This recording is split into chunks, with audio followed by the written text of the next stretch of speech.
അഞ്ജുവിന് ഇന്നൊരു no makeup ലുക്കാണ് നമ്മൾ ക്രിയേറ്റ് ചെയ്യുന്നത്. അതുകൊണ്ട് തന്നെ ലിപ് ഷെയ്ഡും വളരെ ന്യൂഡായിട്ടുള്ളതാണ്. ഞാൻ യൂസ് ചെയ്തിരിക്കുന്നത് ഷുഗറിൻ്റെ റോസ് ജോബ് 30 ആണ്. ഞാൻ എൻ്റെ ബ്രൈഡ്സിന് എപ്പോഴും പ്രിഫർ ചെയ്യുന്നത് ലൈറ്റ് ഷെയ്ഡ്സ് ആണ്.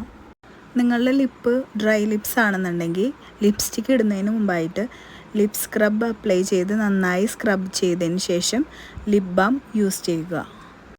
ലിപ്സ്റ്റിക്ക് ഇടാൻ ബ്രഷ് യൂസ് ചെയ്യുന്നതാവും നല്ലത്. ലിപ്സ്റ്റിക്ക് ഇട്ടതിന് ശേഷം ഒരു ടിഷ്യൂ പേപ്പർ വെച്ച് ചുണ്ടുകൾ ഒന്ന് ഒപ്പിയെടുക്കുക. കൂടുതലായിട്ടുള്ള ലിപ്സ്റ്റിക്കുകൾ പോവാനായിട്ട് ഇതൊരു എളുപ്പവഴിയാണ്. ലിപ്സ്റ്റിക്ക് ലോങ് ലാസ്റ്റിംഗ് ആയിട്ടിരിക്കാൻ എപ്പോഴും മാറ്റ് ഫിനിഷ് ലിപ്സ്റ്റിക്ക് തിരഞ്ഞെടുക്കുക. ലിപ്സ്റ്റിക്ക് ഇടുന്നതിന് മുമ്പായിട്ട് അധികം ലിപ് ബാം ഇടുന്നത് ഒഴിവാക്കുക. പിന്നെ ഒരു കാര്യം കൂടി പറയാൻ മറന്നുപോയി. ഞാൻ എപ്പോഴും ലിപ് പ്രൈമറായി യൂസ് ചെയ്യാറ് കൺസീലറാണ്. അപ്പോൾ എല്ലാവർക്കും ഇഷ്ടമായെന്ന് വിചാരിക്കുന്നു. Thank you. See you soon.